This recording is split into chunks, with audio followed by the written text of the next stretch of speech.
L'élan entrepreneurial au Sénégal est en constante expansion, devenant un pilier essentiel du développement économique du pays. Au cœur de cette dynamique, les femmes entrepreneurs sénégalaises jouent un rôle pivot, injectant leur énergie et leur ingéniosité dans une multitude de secteurs économiques. Leur contribution est inestimable, stimulant l'innovation et nourrissant la vitalité économique du Sénégal. Alors c'est le thème que nous allons aborder avec Madame Joëlle Sow. Madame Sow, merci d'être avec nous sur le Business Now TV Show. Pouvez-vous partager des exemples concrets de PME dirigées par des femmes au Sénégal qui ont réussi à tirer parti de la digitalisation pour développer leurs activités, tout en abordant des obstacles spécifiques qu'elles ont dû surmonter et surtout les résultats de cette transformation sur leur croissance économique? Je vais vous présenter deux startups. La startup sénégalaise Kweli, qui est une marketplace du Made in Africa, qui pourrait s'apparenter à un Alibaba africain, où vous avez un rebranding du Made in Africa à l'international, et où aussi la startup déniche les meilleurs producteurs du continent et commercialise sur une marketplace leurs produits. Alors c'est la première du genre. Ce qui est intéressant avec cette start-up qui est dirigée par Madame Sok, Biram Sok, c'est que elle a pu développer ses activités dans un segment où on était encore un parent pauvre. Le Made in Africa s'exporte moins bien que tout ce qui vient d'Europe, d'Asie ou des États-Unis. Donc là, c'était un tour de force pour vraiment relever la tête et montrer que les produits africains sont bons, sont même excellents et que on peut vraiment développer une activité autour de ça. Alors les obstacles sont bien sûr les obstacles que nous avons en termes de transactions, avec les monnaies différentes, les zones différentes en Afrique. Donc c'est pas facile. On exporte moins bien en Afrique qu'ailleurs dans le monde. Donc tout cela, ce sont les obstacles qu'on pourrait surmonter. Il est clair que la diversité des devises et des zones géographiques en Afrique représente un défi de taille pour les transactions. Ces contraintes entravent significativement les exportations vers le continent africain par rapport à d'autres régions du globe, constituant ainsi des obstacles majeurs à surmonter. Pourriez-vous expliquer comment ces succès individuels contribuent à promouvoir l'entrepreneuriat féminin dans le pays? Alors, c'est intéressant de répondre à cette question parce que on voit que Madame Sok a pu lever des fonds avec des montants assez élevés. Et donc, c'est intéressant de montrer cela, remporter des prix et surtout montrer que des femmes arrivent à, à développer des boîtes intéressantes là où on ne les attendait pas. Alors, je vais vous parler aussi de la start-up Mburu, qui est dirigée par Madame Isse Diop, qui a pu tirer parti de la digitalisation pour développer son activité. Alors, qu'est-ce que fait Mburu? Mburu commercialise à travers une plateforme des pâtisseries avec des céréales locales. Donc, c'est intéressant, ça aussi, parce que on voit encore qu'on est sur le Made in Africa.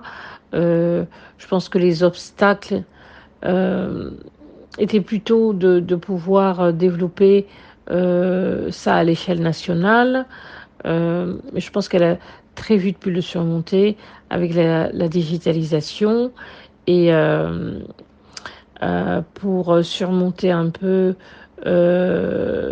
tous les écueils de sa croissance. Je pense qu'elle a été financée par la GIZ. Elle a gagné aussi un prix du chef de l'État. Tout cela a contribué quand même à ce que ces résultats puissent être bons. Et c'est intéressant parce que c'est une dame qui vient de la finance et qui s'est convertie très rapidement et qui a vraiment affiché depuis le début son goût pour l'entrepreneuriat. Absolument. Ce projet illustre de manière exemplaire les réussites que la numérisation offre en termes d'autonomisation.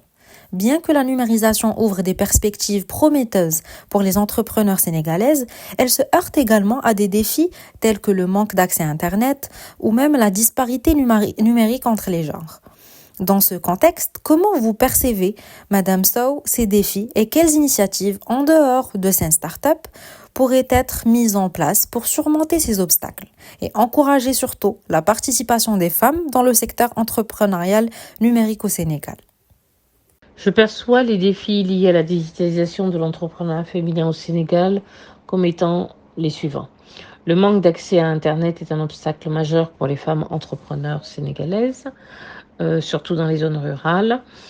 Selon l'Union internationale des télécoms, UIT, le taux de pénétration d'Internet au Sénégal était de 46,9% en 2022.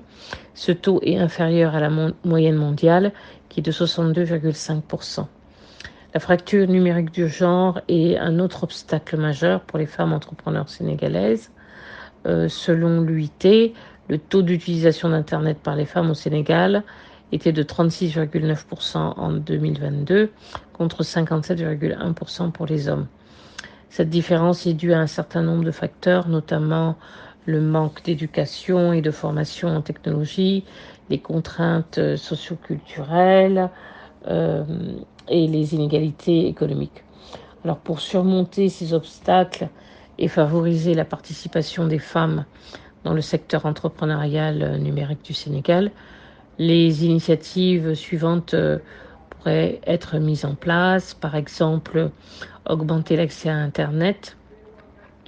Cela pourrait être fait par le biais de programmes gouvernementaux ou des partenariats publics-privés pour fournir un accès à Internet à faible coût ou gratuit, par exemple dans les zones rurales et les zones urbaines défavorisées. En fait, moi je suis beaucoup plus en faveur aussi de la formation, que l'accès, que dans les programmes d'alphabétisation, on puisse mettre des formations pour augmenter l'accès à Internet, et aussi pour réduire la fracture numérique du genre. Il est également important de pouvoir garantir aux femmes entrepreneurs qu'elles aient la même chance de réussir que les hommes. Et cela donc pourrait être aussi par le biais de programmes de formation et de sensibilisation. Une utilisation beaucoup plus conséquente des technologies numériques et aussi vraiment pousser les femmes à surmonter les obstacles socioculturels. Voilà en gros ce qu'on peut dire. Donc il y a des programmes de financement qui pourraient être mis en place, des politiques publiques un peu plus favorables et d'autres initiatives privées dans la société civile. Je pense que que ce soit les Fab Labs ou les incubateurs, on pourrait mettre aussi une promotion des technologies et un enseignement de tout ce qui se passe sur Internet dans ces structures-là. Poursuivons avec la troisième question. On comprend bien que l'accès à des financements abordables constitue souvent un obstacle majeur à la mise en place des solutions technologiques. Pourriez-vous nous expliquer comment Sen Startup facilite cet accès pour les entrepreneurs sénégalaises et en quoi cela stimule-t-il l'entrepreneuriat féminin? De plus, auriez-vous des informations à partager sur les partenariats ou les programmes spécifiquement dédiés à soutenir l'entrepreneuriat féminin dans le contexte de la digitalisation?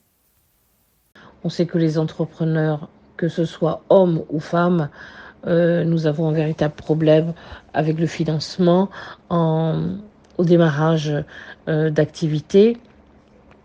Et les femmes peuvent avoir beaucoup plus de mal à accéder à des prêts bancaires, ou à toutes les autres formes de financement traditionnel.